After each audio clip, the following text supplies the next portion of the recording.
afternoon, everyone.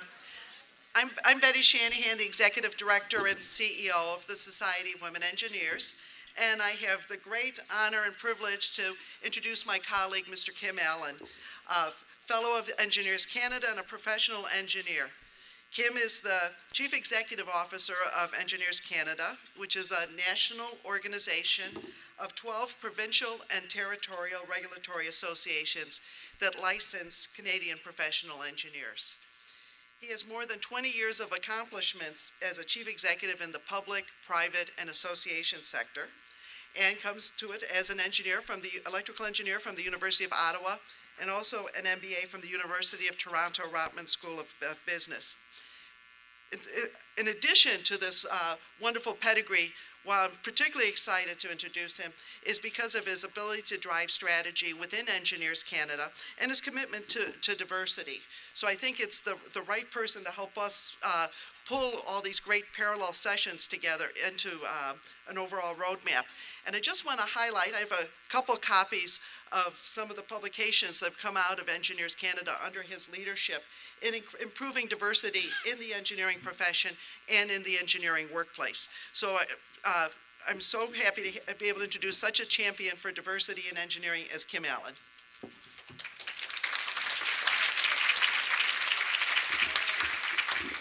Well, thank you very much, Betty. That was just great. One of my challenges, I think they've picked me for another reason, because they know that I'll be brutal with our speakers. They get exactly 5 minutes to do their summary for each of the 10 chairs that are going to come in. And I'm going to ask your help when we do those ones. I'm going to give them the cue and the warning. But if I stand up with them, I want you to applaud, okay? Start applauding, and we'll move on our chairs. All of our chairs have agreed to be right bang on time. Our work at Engineers Canada, we support the 12 engineering regulators that license more than 260,000 engineers in Canada. We are their voice in international and national affairs, and we serve them by delivering programs of the highest standards related to engineering education, professional qualifications, and professional practice. Our goals are to ensure that engineering is recognized as an attractive profession. To us, it means creating a sustainable membership that's reflective of the Canadian demographics. This includes a large portion of women as well as visible minorities and Indigenous people. In order to actively engage the best minds in our profession, we need to ensure that we have a strong core of potentially different views, ways of thinking, a diverse workforce that can offer. Increased diversity will enhance the profile of our profession and benefit society at large. Engineers Canada has spent many years devoted to advancing the goal of getting more diversity in engineering. Today, over 35,000 of Canadian engineers are female. We believe this is the largest single group of female engineers in the world.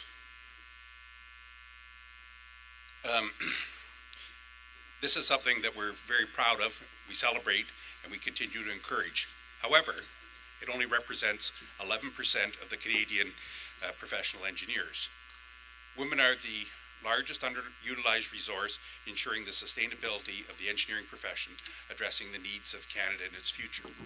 Engineers Canada spent many years devoted to advancing the goals of getting more diversity. Our Women in Engineering Committee provides advice and recommendations to us on matters relating to participation of women in engineering with the goal of attracting, promoting, retaining more women in the profession by improving our public image, visibility, and understanding among female students and achieving equity and diversity within the profession. Our goal regarding gender diversity is 30% of new licensed engineers by 2030. And the reason we've picked 30% is our view is that's a critical mass where the profession will sustain itself and continue to grow once we're able to get up to that, our 30 by 30. Some of the things we're doing to help us get there include ensuring that engineering is recognized as an attractive profession by raising the profile and image of engineering, ensuring sustainable professional engineering membership, where we do this by increasing the supply of licensed engineers and better preparing graduates for a diverse workforce. We increase the supply of engineers includes encouraging more women to register as professional engineers, developing better marketing to school-age girls about what engineering is about, getting more female students to consider engineering, bridging programs to get female engineers who have left back into the workforce, more professional and balanced work life, and Betty showed off a couple of our brochures that we're working through. Our Women in Engineering Committee is rolling out some type of award program. We don't know exactly what it's going to be, but to actually recognize a welcoming workplace that'll be good for both, be good for all engineers. Salary and equity for male and female engineers, and promoting and encouraging membership. By better preparing our graduates for a diverse workforce includes increasing the awareness and availability of leaders and negotiating training for female engineers, educating organizations and their managers how to be inclusive, and encouraging systematic change and the need for diversity champions. Finally, we will work to ensure that most graduates from accredited Canadian engineering programs actually apply for licensure. Earlier this year, we developed promotional and reference material to build awareness and promote diversity in the engineering workplace.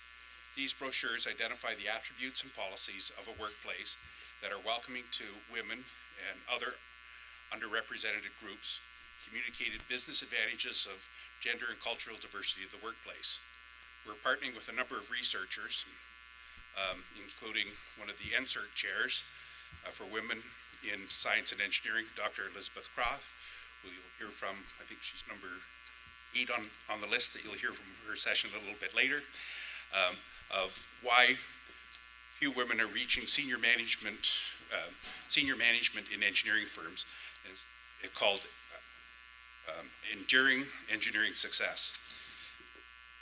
Social Sciences and Humanity Research Council is funding this study.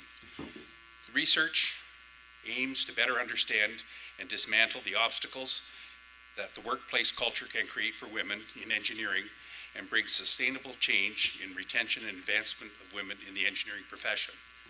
Engineers Canada is sponsored by the Electricity Human Resources Canada, called Bridging the Gap, to help promote and advance women in the electricity and renewable energy sector.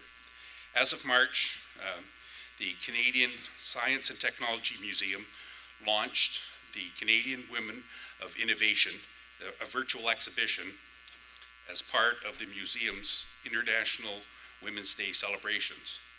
The online exhibit features role models in the fields of science and engineering to encourage young girls to pursue a career in these areas.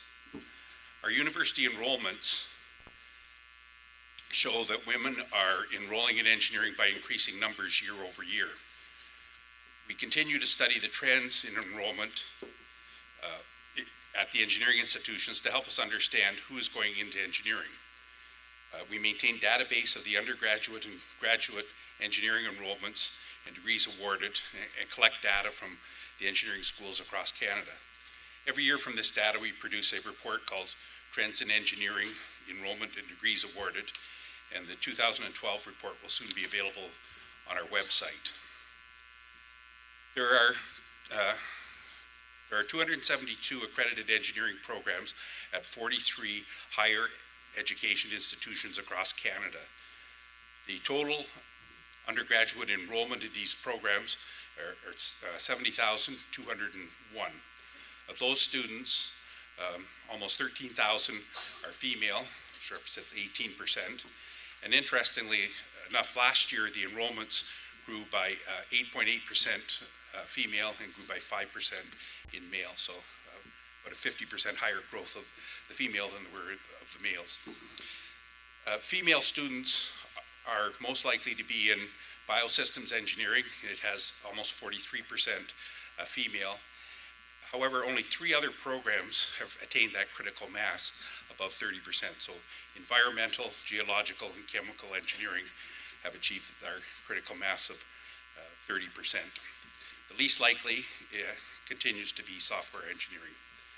Some of this is explained by personal interest, but some of it is also a case that there's no role models and in particular, no female role models, there is less incentive to pursue a particular field in engineering. One other initiative we're doing, we'll be launching before the end of the month, is a product that we're calling Career Focus. It's a decision support tool for high school students that predicts their likelihood of success in engineering based on 86 different traits to look at it. And so we're trying to encourage people who may not have considered engineering to have a look at it and find out that it is a great profession and something they may wish to pursue. Regarding mentorship, it's very important that we have strong examples to follow as people move through their career path, both male and female. Mentorship is vital to career development. Positive role models, particularly if they're female in leadership roles, can go a long way to engage in engineering. Several of our engineering regulatory associations offer mentorship program, which allow women in the profession to draw on unique experiences and perspectives for other women engineers. We value professional engineers who support women in the profession, which is one way that we annually award a Support of Women in the Engineering Profession Award that we do at our annual gala.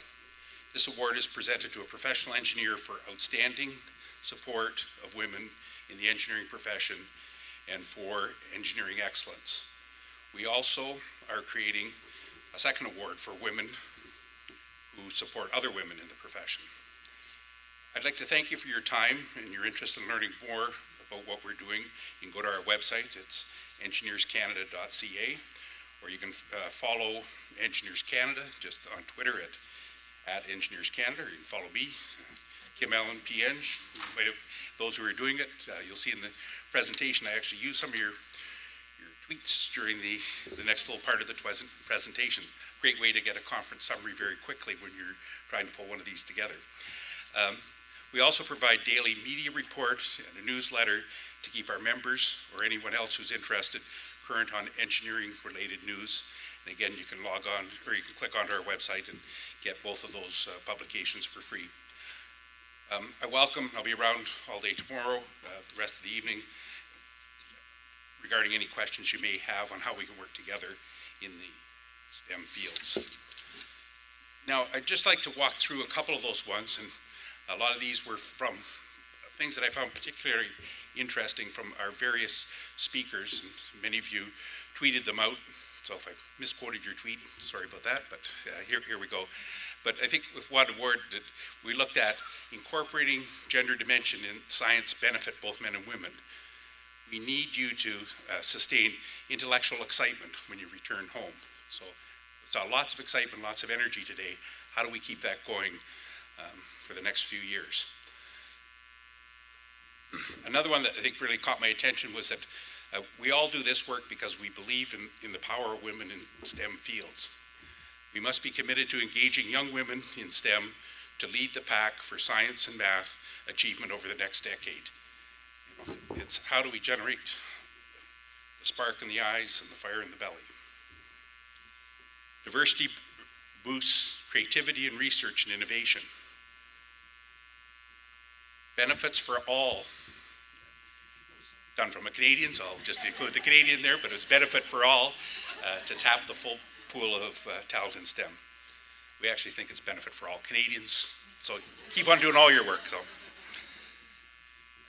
Mexico's amendments to its science and technology law help more women in STEM. Exchanging experiences to lower barriers from all sides can make a real difference.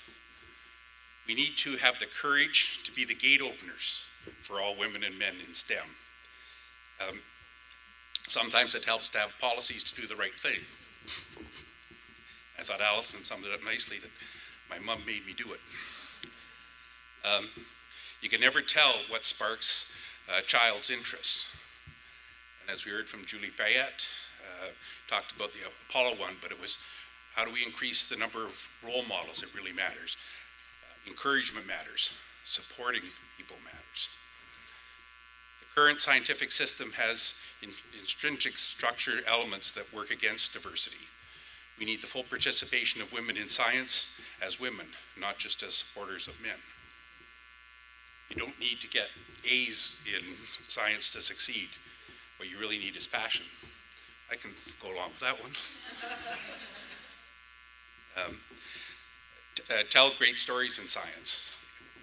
At Engineers Canada, we're really trying to change it from we only have 11% to celebrate that we have 35,000 female engineers.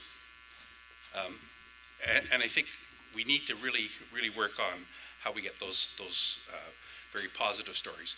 There's lots of great stories in science, and I think we talked about those, and they're far more interesting than history.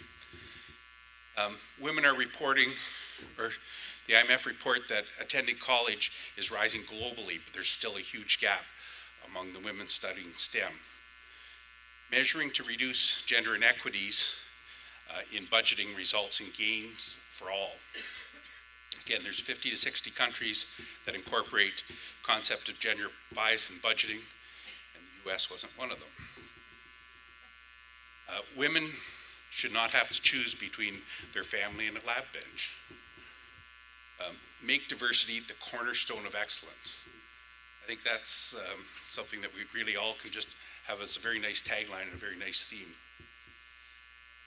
The need, constellation of mentors, multiculturalism, rather than color blindness.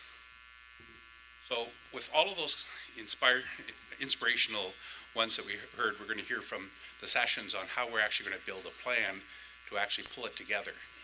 So we've done lots of things, and so in my view, that a few of the things that we need to do on the roadmap is, as any good engineering plan, you start focusing on most of your energy's got to be spent on getting rid of the bottlenecks. Some things continue to work, they'll work well enough, but how do we really determine what are those barriers to holding it up? And part of our motive with creating the career focus tool, that in Canada there's about equal number of high school grads have senior STEM courses going through. Yet the men are about 4 times more likely to have the prerequisites to go into engineering. So we have a big gap of people not taking physics and some of the math to go into it. So we're trying to focus on those types of things. We're looking that pilots must be built as a component to be sustainable. There's been lots of great initiatives, and we start influencing 1, 2, 5 people. But with this initiative, we've got to focus on millions. So how do you start putting it in? And a very interesting chat at lunch, and the concept, I guess, of pass it forward. How do you build what we're doing to pass forward? I mentioned the critical mass to move on, and again, let's celebrate our success and lots of positive stories. So with that, we're going to hear from the conclusions from our 10 panels that you've heard, and we'll be going through those one at a time. And I believe there's supposed to be a stick that I'm supposed to stick in here. Somebody has the stick. Our first chair, Serge, is going to come up, and we will get your technology in place, Serge. And away we go.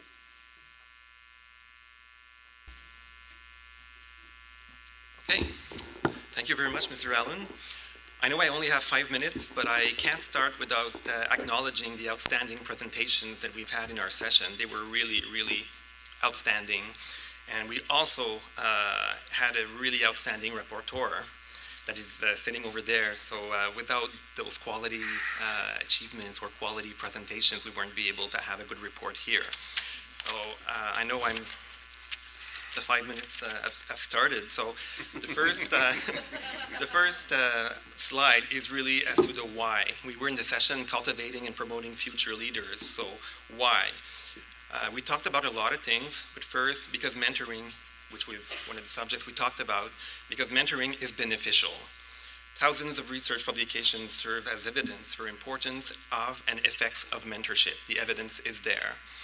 It positively affects satisfaction, persistence, advancement, salary, and a sense of belonging. And it's all there in the literature. Also why?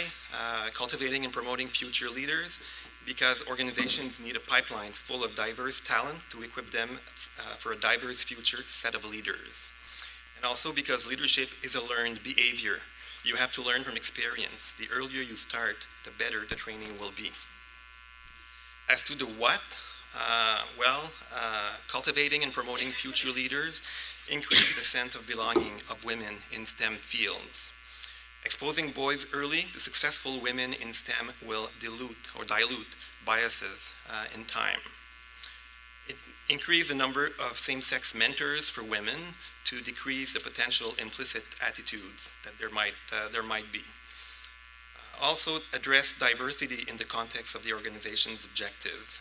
This will increase buy-in from senior leaders and begin conversation acknowledging our own bias. If we start from the principle that we all have biases, then it will make for a much better conversation thereafter. We also can have the objectives of providing leadership training earlier than we do right now. Managers, on average, first get their leadership training at age 42. This is way too late.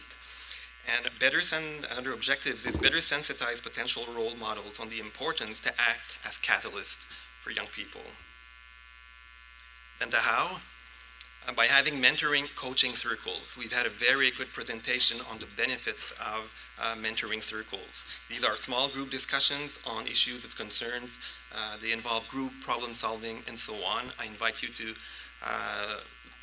look at the presentations that we have that will be posted on the web after. There's a lot of very good information. Promote employee-led initiatives as well as inside groups to provide recommendations to management. Partner with organizations that have expertise in expanding opportunities for women. And as we said earlier, leadership starts early. Focus efforts on youth as well as parents and teachers. Be sensitive to differences in perceptions. Girls are more influenced by parents and teachers. Boys are more influenced by non-STEM role models. The who? Managers are responsible for creating an environment for their team members to thrive. Communications, empowerment, and so on. They have to set the tone and provide leadership for leadership development. Mentors can be held accountable for the success of their mentee. Also, we recognize that there's also responsibility for the mentee, not only the mentor. And it's good to sometimes acknowledge mismatches and tailoring relationships to success. It doesn't always work. Sometimes you have to change strategy in your development of leaders.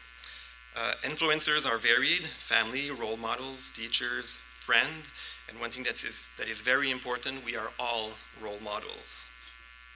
Finally, I think that's the last slide, where highly collective and multifaceted issues. So it takes a holistic approach, a systems approach. We have to look at things very broadly. We need to further connections and establish partnerships with a lot of different groups. We have to work together. Provide a collective framework on which we can build diverse initiatives. Share information at gender summits, but also at other venues, other conferences, board meetings, and so on. There are a lot of opportunities to share information. Change a culture, which is a very difficult thing to do. Make commitments and make gender consideration as part of our DNA. As one of the speakers mentioned yesterday, I can't remember who it is, but it was mentioned in a very clearly fashion. Oh, there's one more. So, did I talk about that? I think that's the next slide. That's the next presentation. Yeah, okay. Okay, so I guess I'm done. You're done. Right. Thank you very much.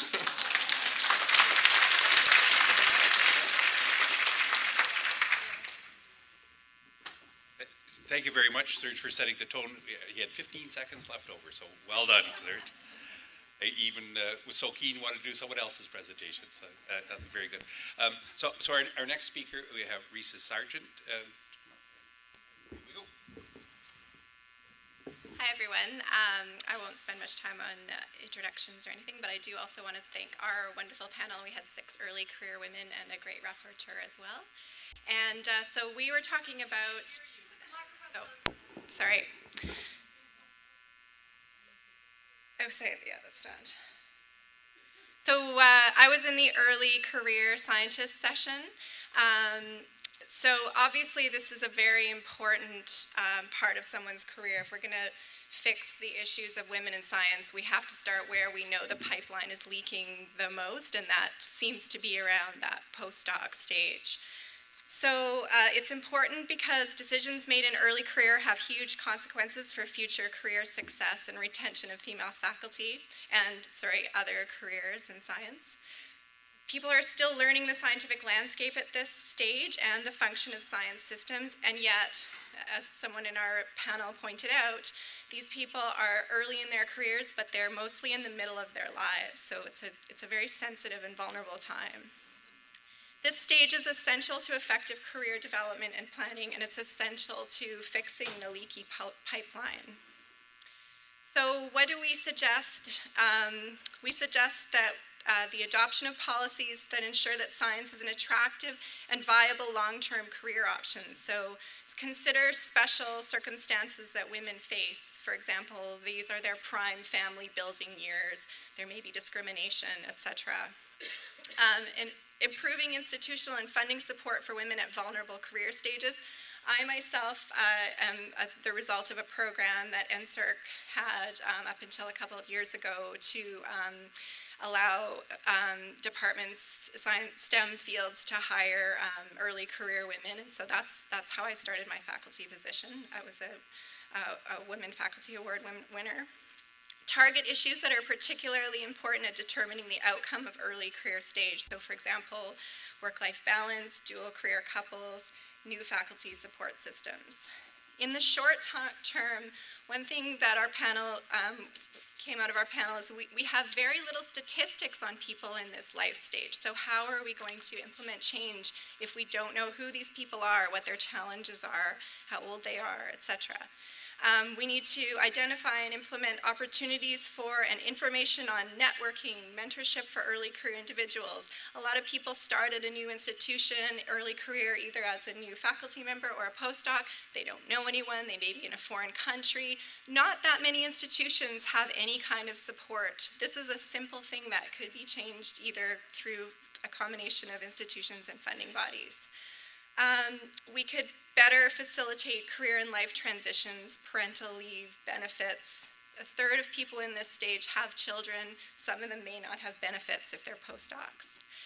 Who are the actors and problem owners? Obviously, female scientists and their families. Something that's become really obvious to me recently is that men also want career and life balance. It's not just women. We have to work with our male colleagues because when they start to gain the benefits of better career and life balance, we will benefit as well. So that's something that's starting to happen, I think, with the newer generation of men whose partners are also professional women. They don't have someone at home doing everything for them anymore. The rest is obvious. Key implementation steps and pathways. These we saw as long-term changes. Improve structural support for trainees who choose career paths out of academia.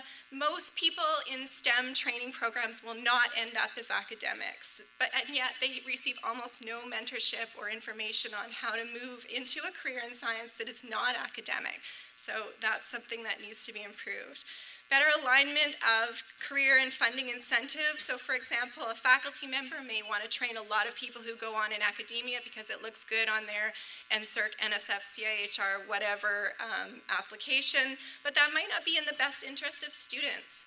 Training, we're training tons of people who don't have jobs at the end, and women may be more sensitive to that than men because they may be less willing to take that chance that they might not have a job at the end of their 30s, and they may not have had a family either.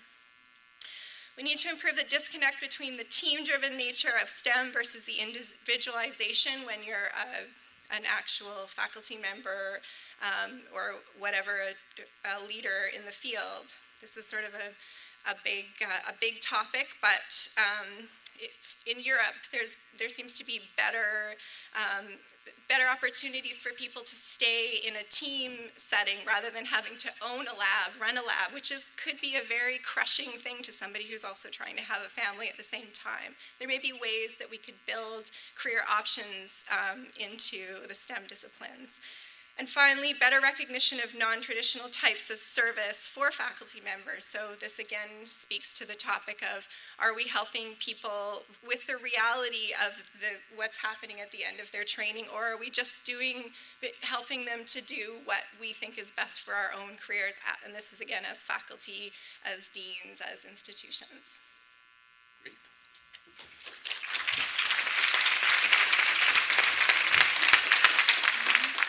Great. Thank you very much. Our next speaker, we got Julia is coming up from here, and she'll be talking about integrating gender into research, content, and methods.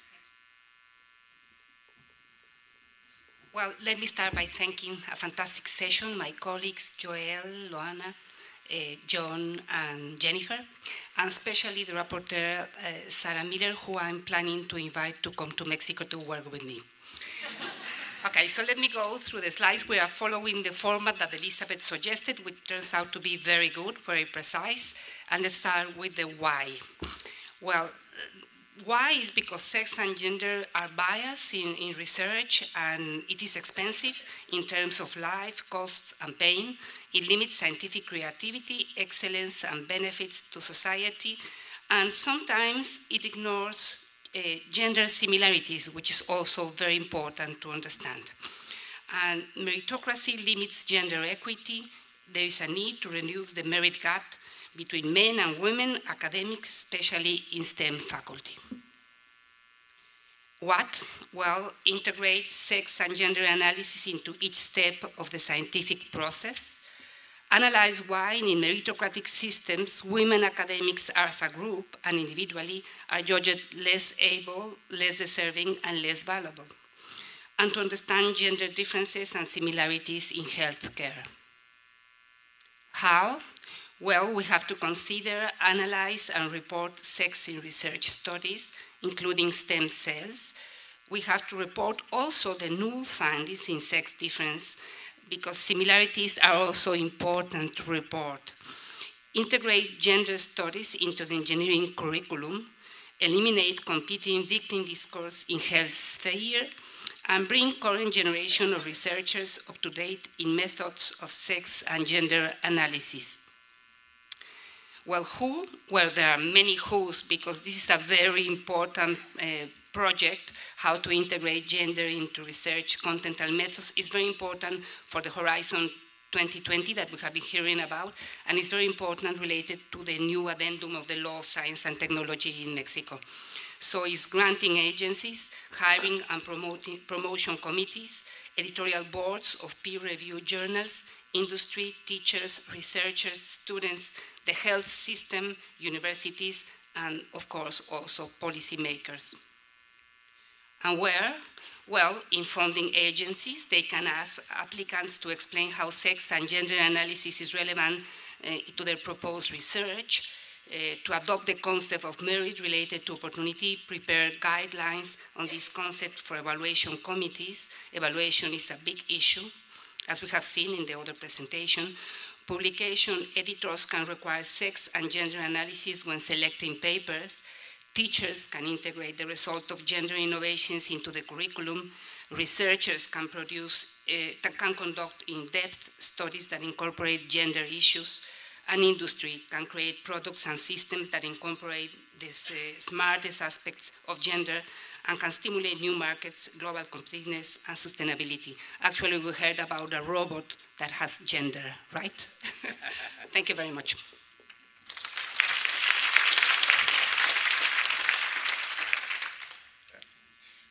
Thank you very much, Julia. Is there anybody in the room that wasn't on Julia's who's list there? I think you pretty well captured everybody, so thank you very much. Improving career-life balance, Elizabeth. Okay.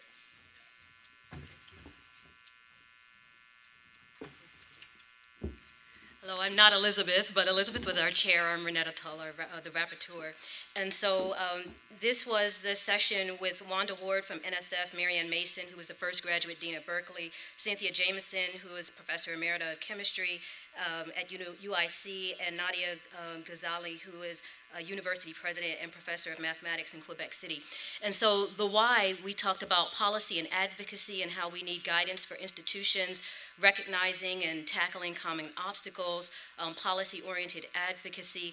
But we also talked about opting out and needing to recognize when women were not taking tenure track options. And we really talked about this in terms of women at the graduate level and at the postdoc level, and how many women often want to go into academic careers early on, but then opt out later. Perhaps because of having children, et cetera, but they miss out on being at the cusp of scientific research, and then we miss out on their contributions. There was discussion about reinventing the professional career path, considering changing or erasing the lockstep of tenure track, and really considering mainstreaming flexibility. Looking at a long-term approach, so recognizing that issues change throughout the career path. And the term that we used was to institute a pathway systemic approach, so not just things at the beginning, but all the way through. And then having an international model that can be shared. For the what, supporting career development decisions at all ages and all stages, so it's not just early career when we're talking about career-life balance, but all the way throughout the career path, and understanding that there are issues at every level, early career, mid, and late career, looking at preparing women successfully at various stages, involving other experts and partners, appropriate funding, and then also looking at issues where women are taking time away from their career, not just for child rearing, but for other things. It might be for religion, it might be for health reasons. Again, supporting postdocs and people at early stages, paying attention to the terminology of training versus employee status, making sure that postdocs have benefits, and looking at different constructs in different countries because it does vary. And there was another discussion about provision of childcare, particularly at professional meetings. There was discussion about the legal ramifications of this because not all organizations are able to do this, but there were some people from Canada who said that there are some models there that we can look at to see if that will work. In terms of dual career, looking at nationalizing initiatives, de-siloing procedures, giving attention to trailing spouses at different levels, even if they're outside of the tenure stream, and then making sure that they're advocates. And we've heard this throughout various other pathways and roadmaps, role models, mentors, coaches, champions, and sponsors. For the how, compliance with Title IX, gender equity legislations, re-entry and retraining postdoc programs, family-friendly policies, paid maternal and paternal leave, and a lot of universities already have that. And some examples that came from our session were the postdoc initiative, which was an institute through UIC where they trained their participants all the way through the postdoc to be ready for tenure track positions, active service modified service, which was from the UC system. Marianne Mason talked about that, agency-wide initiatives from NSF, career-life balance, and then use of chaired positions in national organizations to have women-centered initiatives, and this came from Canada. And then there were also discussions about programs from some advanced initiatives. One included elder care, I think that was University of Washington, where they talked about how elder care may begin to rival child care, and those are some issues that we should think about. Also including issues of sandwiching, where people are not only taking care of children, but also taking care of elder parents at the same time. And so there are various issues that occur throughout the pathway. Who are the people with university and schools, federal and international agencies, research funders, industry, families, and society? And in the where, universities improve career support all the way through, research funders creating retraining, research funders, again, providing child care, parenting, industry providing opportunities, and policymakers that recognize the need for creating social structures.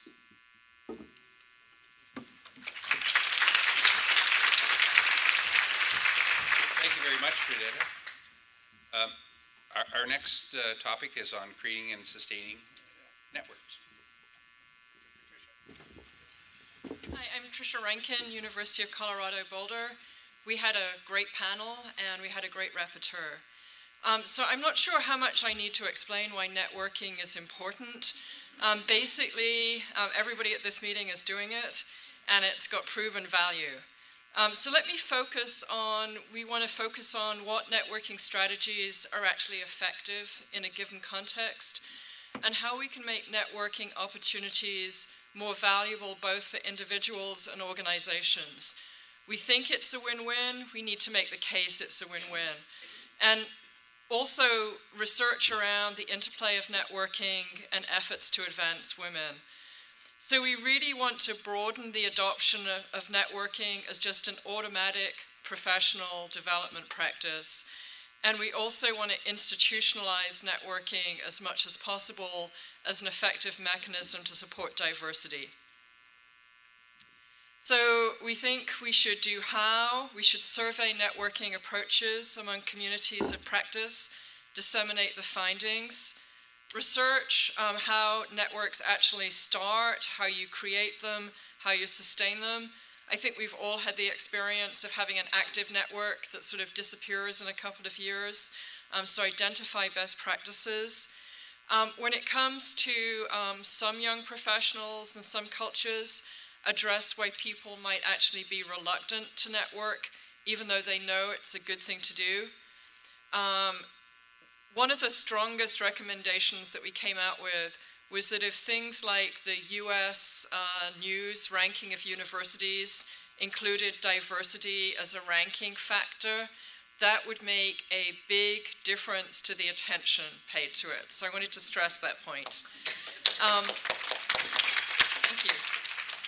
And we also wanted to highlight that there are a lot of tools out there that are either in development or have been developed that can really enhance collaborations.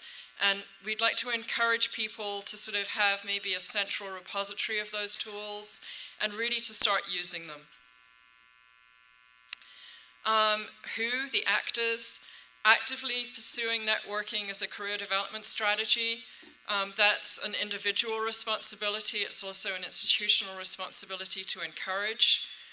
And one of the things we really wanted to stress is it's actually fairly straightforward to network with people who are like you.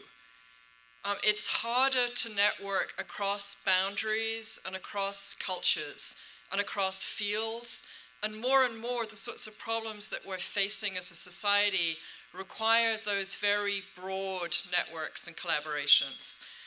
Certainly professional communities play a role, industries play a role, but we're also wondering if there are ways to incentivize beyond your ranking very highly. Collecting data on networking practices within communities, promoting research into what works. So we're going to recommend the mandating of data collection on best practices when there's sort of, you're in the right context and you've got the relevant stakeholders. So I think funding agencies can play a key role here because they can centralize a lot of this information, which as long as it's being done locally never really aggregates to the level of having significance. We'd like people to experiment with new networking strategies. As we say, we think it's important both that networks support diversity, but that networks are diverse, and that they create bridges between different generations and then networking approaches. You know, we tend to think that the younger generation with their tweeting, have this made. But they're often not being very strategic about their networking. And they need to understand the difference between social networking and professional networking. We also very strongly recommend that there is and I'm saying this as a physicist, there is a lot of social science research that is out there that is relevant to how to do this better and to what the issues are. And we strongly encourage the social scientists to take their papers and boil them down into a few succinct recommendations of practice that they can get out there. Physicists don't have a big attention span, so go for it, guys.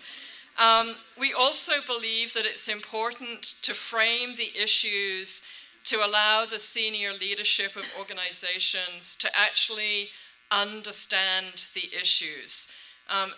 Senior leadership is key in setting the tone. I think it's been said a few times that we believe senior leadership is sympathetic to these issues, but being sympathetic and knowing what you should do are two different things.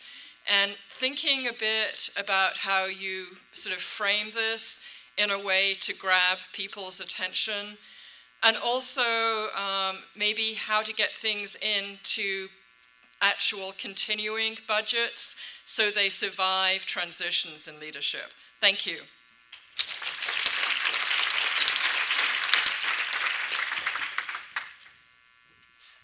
Thank you very much, Patricia. And I think we should all take as a homework assignment tonight is go out and network, talk to a bunch of different people tonight that you haven't talked to.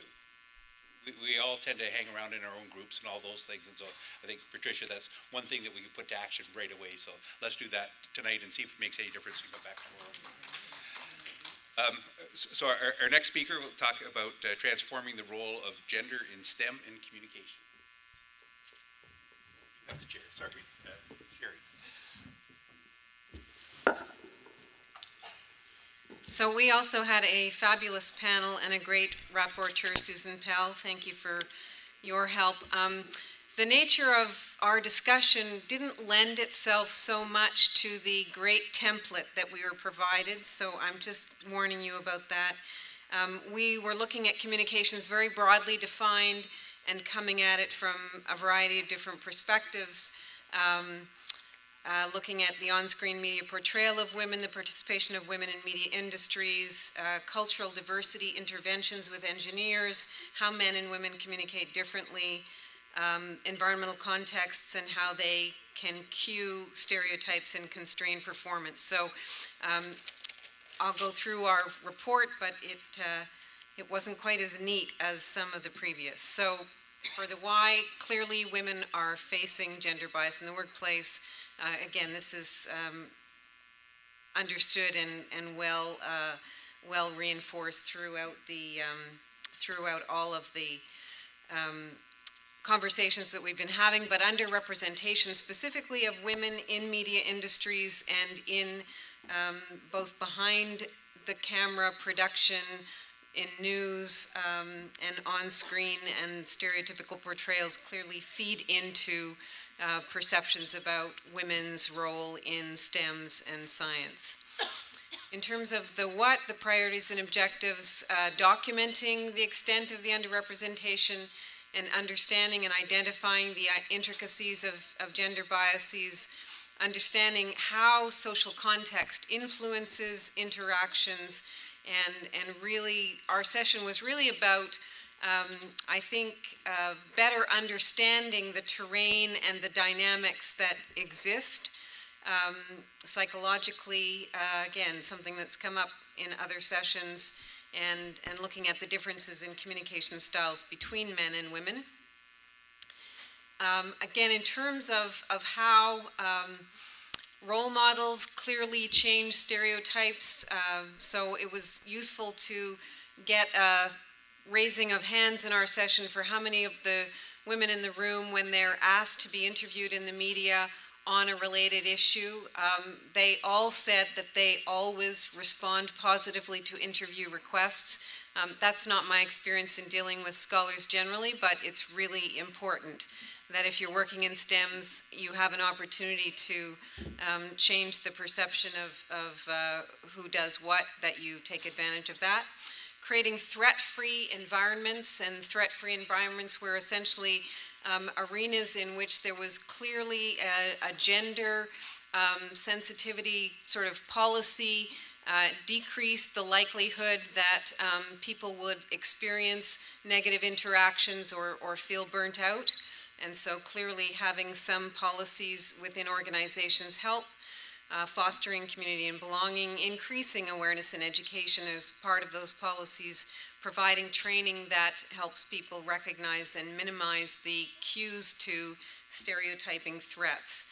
And accountability also clearly demonstrated that if there was a reporting function or there were consequences for inappropriate action, that was going to make a difference. And in terms of who, when we're talking about communications environment and the role of media and the impact of media, clearly it's all of us, women, men, media industries, academia, industry, and society. And there was an acknowledgement clearly that academic researchers have less ability to influence and limited capacity to affect media industries, but raising awareness of their impacts on scholars clearly helps to make a difference everywhere.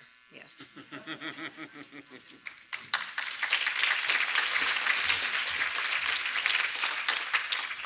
Thank you very much, Sherry. Our next session is Enduring the Inclusive Excellence Through Merit Peer Review. So, thank you. Well, as you all appreciate, merit review, good, high-quality merit review takes a while, and so we didn't quite have everything done by the time we had to turn everything in. We had a very active session. We had 5 speakers, Kelvin Drogemeyer, Isabel Blaine, Elaine Sierra Rivera, Per Omling, and Michelle Lamont. We also had a very actively engaged group of people who attended the session, so much so that when we got to 1:30, we all pulled in a little closer and had a much more informal discussion for the next 20 minutes, which is why there's no slide 1 here. Fortunately, Fran Bonnier was the rapporteur. She's sitting way over there somewhere. Did an excellent job, and we have some additional slides. And I'm now going to read from them, or at least from the first one. What was the role and the scope of the roadmap? Well, we came to the conclusion that it was to develop a more complete understanding of the way the evaluation process works in different settings. The scope of merit review extends much more beyond grant funding, but because of the makeup of the people on the panel and the people in the room, the discussion tended to focus primarily on peer review as it's practiced in the process of merit review for funding decisions. However, we noted in the discussion that it was equally important in other stages of people's careers, both male and female. For example, at promotion and tenure, or in the review of publications, which are an essential part of a researcher's career. So the role of peer review is very important throughout people's careers. The second thing that we felt was part of the scope of the roadmap is to develop a deeper understanding of the merit review process in the context of funding decisions, from the way funding opportunities are designed right through to the way in which awards are made. And then last, to develop effective techniques for mitigating bias in the merit review process.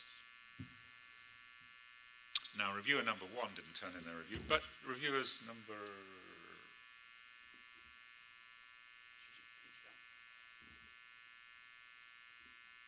No.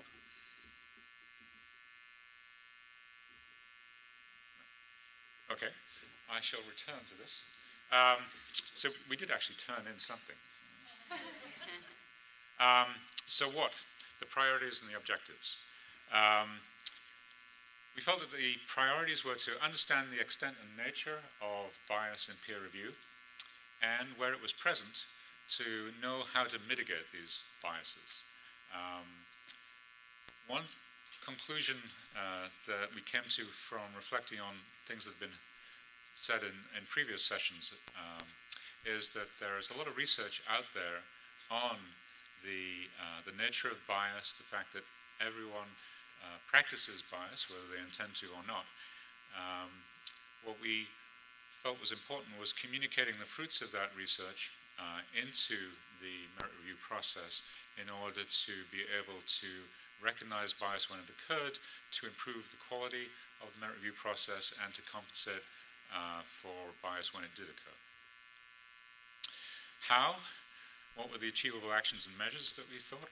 Well, we had a significant list. We had institute common practices and guidelines within and across institutions, institute checks and balances to enable compensation for biases, provide reviewers with training so that they can identify and reduce bias.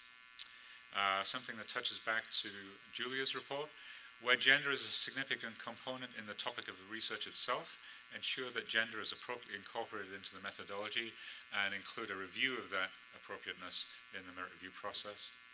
And then collect data to monitor the outcomes of the review process and detect bias.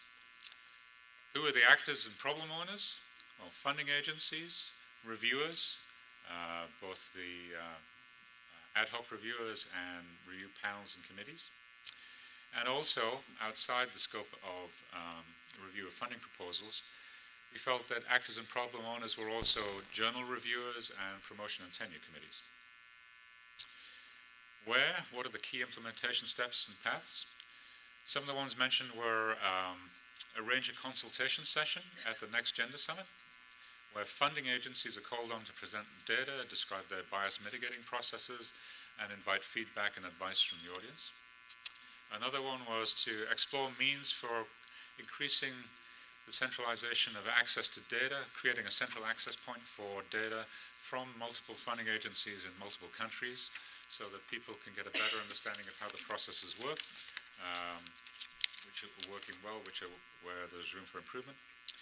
Examine the state of research on relevant topics and opportunities for support of such research. And lastly, to develop a strategic roadmap for research in the way in which bias affects the evaluation process and techniques for mitigating bias so that we can make progress as we move forward and improve our merit review processes. Thank you.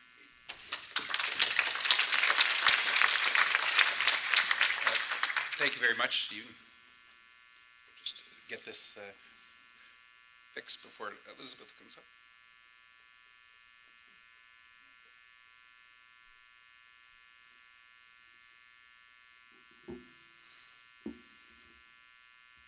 Sure.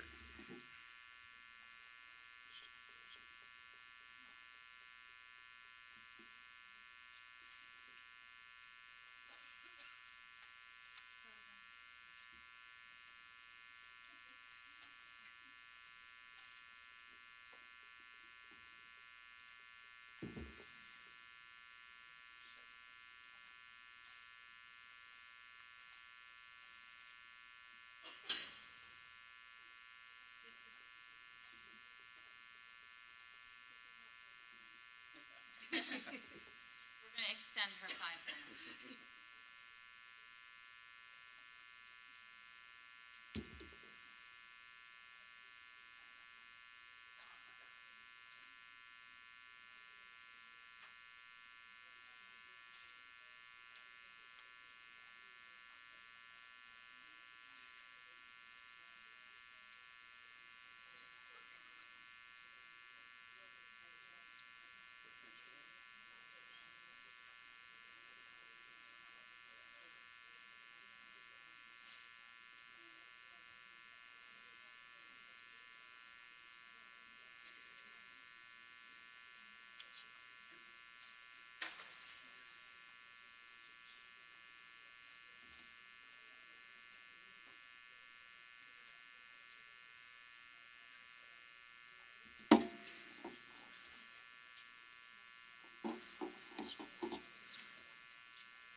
So I'd just like to point out the value of taking your Mac with you wherever you go.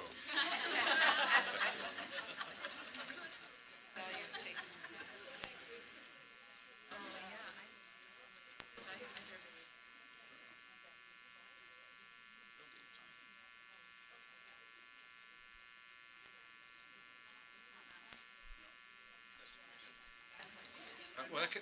This one?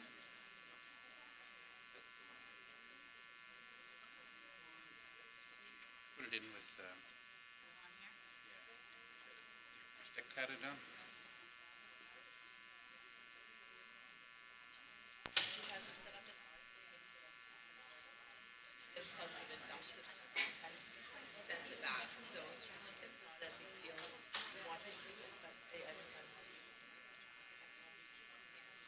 Got a stick.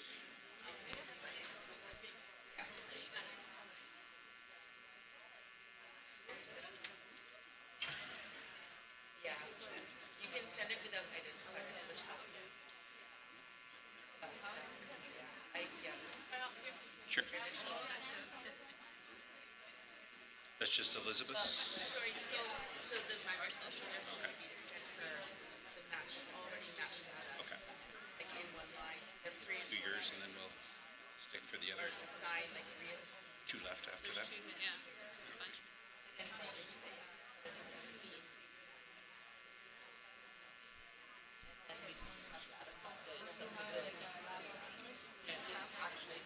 Still didn't come up?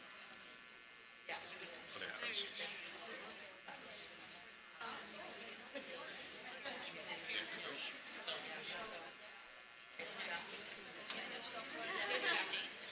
Yeah, because basically you dump everything into it. One spreadsheet. Yeah. That's you? That's us. Okay. One on the PowerPoint. Perfect. Oops. Oh, yeah, that's fine. That's fine. No, it's fine, Ken. What's on there? It's all all good. on the screen. It's Okay, all in perfect. the funky. Gotcha. Yeah. Down the way we go. All right, great. So my name's Elizabeth Croft. I'm from Vancouver, British Columbia. I'm one of the 5 NSERC chairs for women in science and engineering in Canada. And I was on the best panel ever. You can't hear me? Okay, is that better? Okay, so I was on the best panel. I got to chair the best panel ever with Nancy Hopkins, one of my heroes, and Nancy Cantor, and Yolo Bustamante, and Brenda Manuel. And we had a wonderful discussion about enabling organizational systems and processes. So, why? One of the things that I thought was amazing is thinking about how much resources is invested in STEM research and education. There's just an incredible amount of money and time that is invested, and if it's invested, it should be used by 50% of the population, you know, even. So that was a big one. The still existence of visible and invisible discrimination and bias, the lack of transparency that still exists in institutional processes, and the persistency of the low representation of women in engineering and the physical sciences. Well, we see other professions progressing, and this is a social justice issue as well. So what do we need to do? What are our objectives here? Increase the representation of STEM, especially in leadership, and allowing women, I think we've heard this before, not to have to check their identity at the door in STEM. Enhancing the climate, the opportunities, the credit and advancement for women, revisiting and broadening the definitions of research and service to allow for recognition of diversity of approaches. Recognize the merit of broadening participation activities that end the silo of researching and teaching and service. Enabling and educating everyone about flexible career paths, and enhancing funding opportunities for women overall. I think we've heard that, and for everyone, because that's a terrible waste when people are putting in applications and they get so discouraged by the low returns on those applications. So how do we make this happen? There's the opportunity for internal and external driven approaches. I thought Nancy Cantor did a wonderful job of talking about open models and using outside community as well. Nancy Hopkins showed us the way to integrate and empower women into the more traditional STEM culture. So both things are good ideas. And then Brenda Manuel talked about the legal and political alternatives, including Title IX compliance, as a way to really move this forward. Also, there's legal frameworks in Canada that I know of that could also be used for this. Developing broader language and guidelines around promotion and tenure to support flexible career paths and service activities. Awards and rewards for doing these things, for mentorship, for role modeling, excellence in service. Academic administrators to need to look more broadly, to look at other models, to look at federal models, industry models, the EU models for career path flexibility, and also to look to models for accountability and allowing for support. You heard about EU funding models that include funding for daycare. What a thought. More women reviewing research proposals. I have a question there because that's also more work for us. I think we should have more good men who care about women reviewing research proposals. And we should reward early adopters who advance cultural and institutional change. Who? Starts at the top. the culture change starts at the top, and we have to have the leads of every organizational unit all the way down the hierarchy bought in. It has to be a diversity culture. Just like a safety culture, you need a diversity culture. Educational institutions, educators, strong role models like Nancy, men in STEM who care, and people with power, with people with knowledge together making change. Where? In the departments, on the ground where it happens. Academic agencies and administrations, gatekeepers need to be educated about promoting women in STEM. Reviews, tracking, measurement and tracking, organizational reviews, leadership reviews, policy reviews, all these processes need to have measurement and continual reporting and improvement. If we don't keep our foot on the accelerator, friction makes the car slow down. We want to keep going, so we've got to put the foot on the accelerator. And that's it. Okay.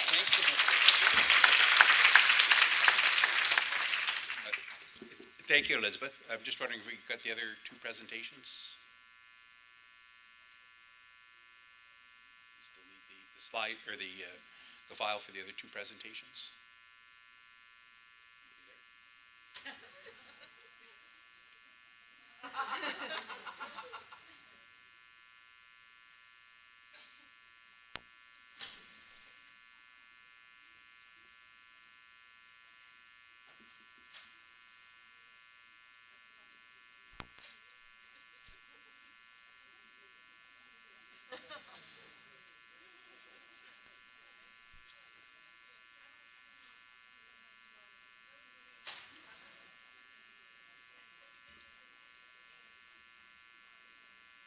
Still need the slide, the other presentations?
You can't, sorry. The slide, the stick. You stick. Hey? Is this? No, we can't say if you're tired or not. We don't Don't think you're old. Yes. You got the stick? Okay. If you're using them for me, slow down. I think I ought to be buying. Yeah, I know where you buy. It's a dollar store, so I'm really not worried about it.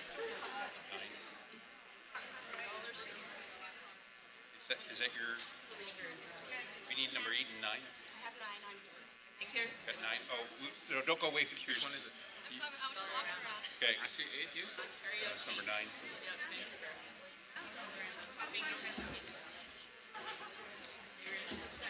that one up. I think you also stop in the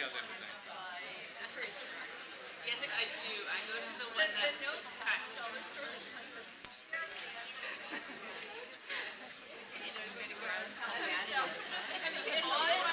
By email, number 10.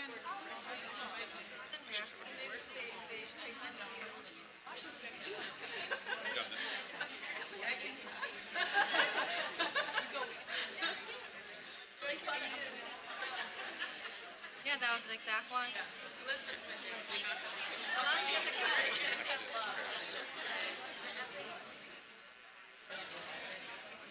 Give me 1 minute. Let me first put on the desktop, and then I'm gonna open it. Yeah.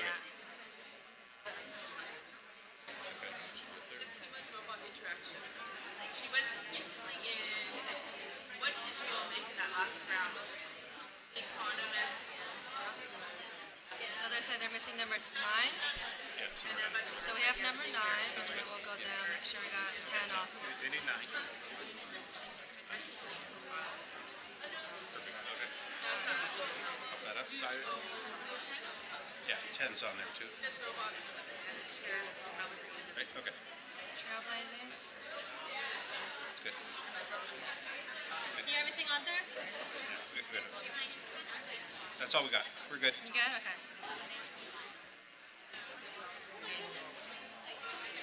H is it on? 42, right? Okay. Okay, sorry about that, folks. We're back in session, and Kelly will lead us through the pioneers in trailblazing the future. Good afternoon, and thank you to the panelists of session number 9 and to the rapporteur. I am happy to report out on our outstanding session. Here are our panelists. In terms of why, we had 3 major reasons. One was, this is broadly in terms of gender equity. One was to, oh, okay. How is that? Okay. It does. To me, it does. I feel sorry for you now. But you're wasting my time, though. The first one is the need to improve the welfare of all communities and all populations. And then the second one is because biases do still exist against gender in the educational and workforce pipeline, which limit our potential for excellence. And then in terms of what we had, 3 priorities or objectives. They include enhancing research resources to open science globally, workforce development, and also intercultural dialogue. And in terms of how we're going to achieve those objectives, one is to open science, open access of science and data through networking, which we've talked about, also technology transfer, access to scholarly publications, and also better access to worldwide statistics. The funding of scholarships and programs to recruit, encourage, sustain women in the educational and workforce proverbial pipeline. Also, mentorship, both formal and informal, and changing the culture of the STEM disciplines with particular attention to intersectionalities and disparities in cultural, ethnic, and LGBT communities. The WHO is everybody, supportive communities, developers and implementers of educational programs, also policymakers, federal agencies, scientists, and researchers. And you will notice that there is no where or any consensus on a path, and you'll have to excuse us. We were a gathering of trailblazers. We go where there is no path. Thank you.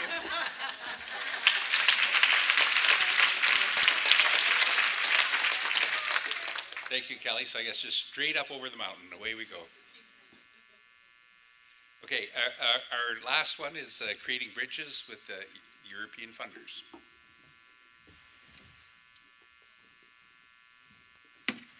Hello, our panel had participants from the European Research Council, Isabel Bernos. Go close. Okay, is it better now? Okay, we had participants from the European Research Council, Isabel Bernos, from the Norwegian Research Council, Hans Borchenbrink, from the German Research Foundation, Eva Reichwein, and from the Research Councils of the UK, Rosie Beals. And the rapporteur was Anne Pepin from the French CNRS, to whom I have to thank her excellent work to produce this PowerPoint. The priorities and objectives. European research funders are important, very important actors that can greatly support all this effort. And our priorities, and I think this is not the first one, sorry, why? The role and scope of the roadmap. To increase excellence in research by improving women's participation, fostering gender equality, gender balance, mitigating unconscious bias, and the integration of the gender dimensions in funded research. That would be the overall scope. And by sharing best practices and collaborate to reach goals collectively across the different countries. What priorities and objectives? The main 3 priorities that we identified were to remove gender bias in research funding, in applications, peer review, gender equality, to publish indicators of presence of women For instance, the indicator that we are using in Europe as in the Innovation Union scoreboard that will set a short number of indicators to monitor European research. There will be one, which will be the percent of women grade A. This is the highest rank in the hierarchy. Researchers, we suggest this is a useful indicator when you can use only a very small number of them. And then to write in calls, in the calls for proposals, a question asking researchers how they will integrate sex and gender analysis in research contents, which the European Commission is already doing, and a number of the research granting agencies are also doing already. How to do this? A number of actions and measures are already in place across the participating countries in our panel, such as this, that I will not mention all of them, but you can look at them if the PowerPoints are going to be shared. To Paris statistics, the calls for proposals as mentioned, the specific funding for gender programs, the publication of statistics, the working groups in the different organizations such as Science Europe, the Global Research Council recommendations, the Gender Summit roadmaps, the EC structural change reports, and the NSF Advanced Program Experience, soft push measures from funders mentioning gender, guidelines, toolbox, etc. I won't go into the whole list because it's not certainly a closed list. It's just an indicator of a list of some of the main initiatives that we discussed this afternoon. And who? Well, the actors and problem owners, certainly the national research funding organizations, the European Commission, the ERC, the European Research Area related groups, Science Europe, research funding and research performing organizations, 2 European projects that are fostering collaboration across Europe and beyond, that are, you can look at posters where you have more information on them, the GenderNet ERANET and the Gender ST Cost Targeted Network that are coordinated respectively by France and by Spain, and the Global Research Council, the national academies, of course, and inter-academy organizations, and higher education institutions and research organizations. And finally, where somebody said before, everywhere, I think I have to repeat it here, and some of the key implementation steps and paths, some useful steps that can be implemented could be statements on gender equality and gender dimension, define and implement gender action plans everywhere, gender balance on peer review panels can have an impact, training of panel members on unconscious bias and on sex and gender analysis, it has been already mentioned, and monitoring. Thank you very much.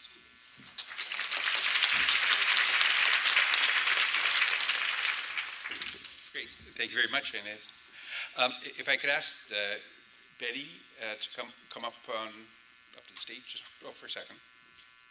Up here too, yeah. And also Nancy Cantor. Nancy can come up. I'd really like to thank all the chairs just for being so punctual. You made my job really easy, so that was very nice.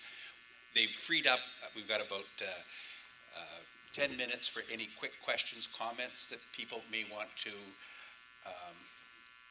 offer, and we'll have Nancy, will do some of the concluding comments in there. But I just thought I'd bring along Betty and Nancy if there's any questions, comments about how it all goes. I think we can all see from all the various items, there's lots of linkages and overlaps and some bridges as we actually go through and build that roadmap from all the presentations, and it'd be very interesting just how it all comes and fits together.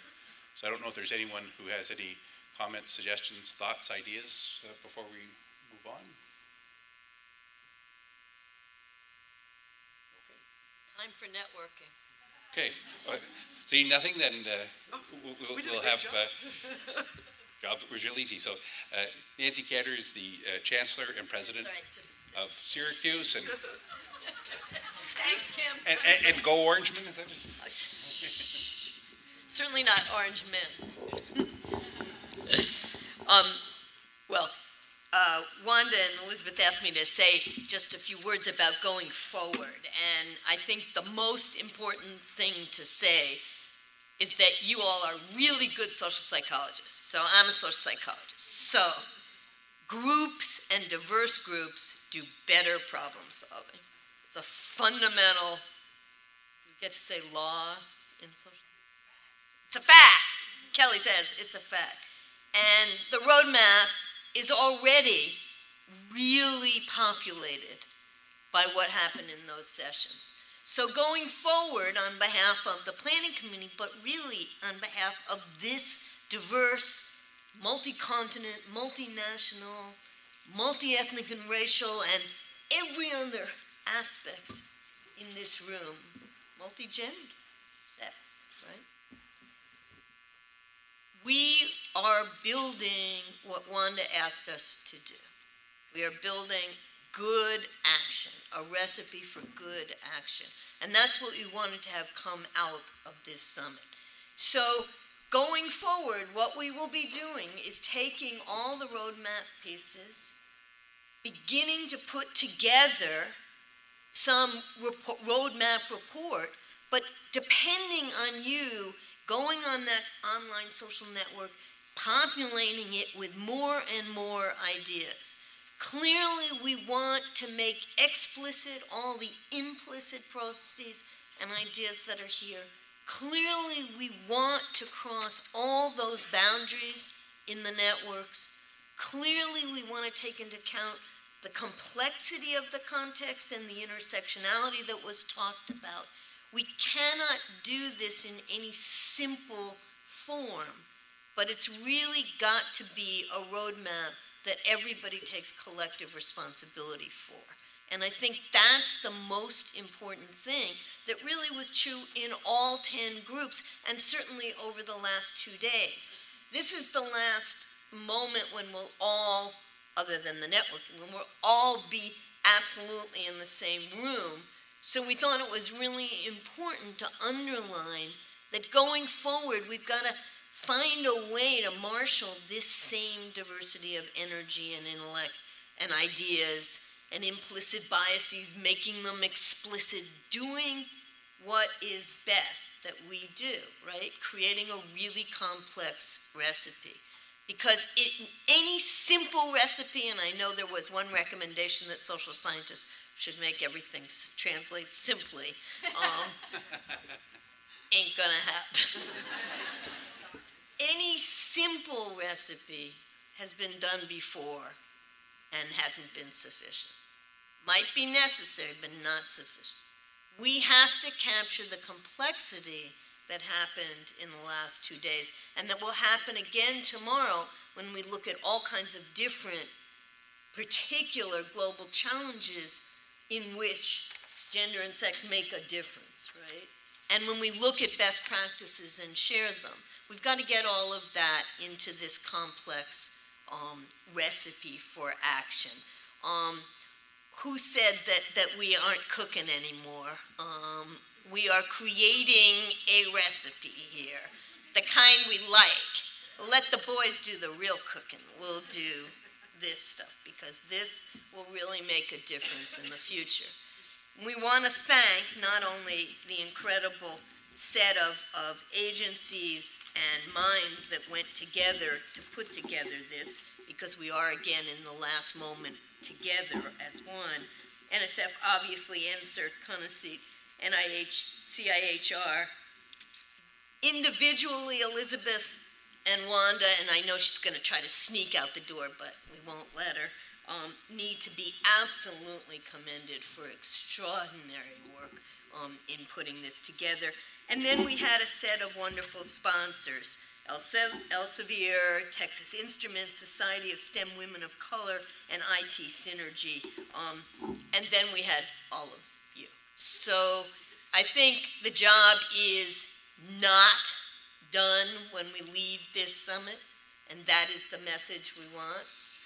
Not only will there be more summits in Europe and in South Africa, so exciting to come, but there will be a roadmap that will come out of this and that will feed into those. And so don't think that you've registered, so we know where to find you. So don't think that you can get out of here and not contribute, because the more diverse the contributions, the better the problem solving will be. And this is both a problem to solve and an enormous opportunity for our world writ large. So now we go drink and network and do the things we're best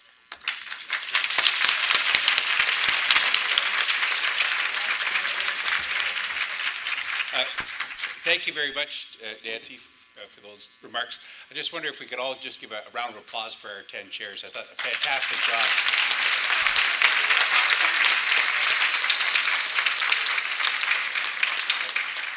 I know that we'll each want to go through and actually digest all their presentation, all their slides came at us very quickly, but I think there's a tremendous amount of very rich material there. So I think as we're instructed, time to go network, and 9 o'clock tomorrow morning, we start again.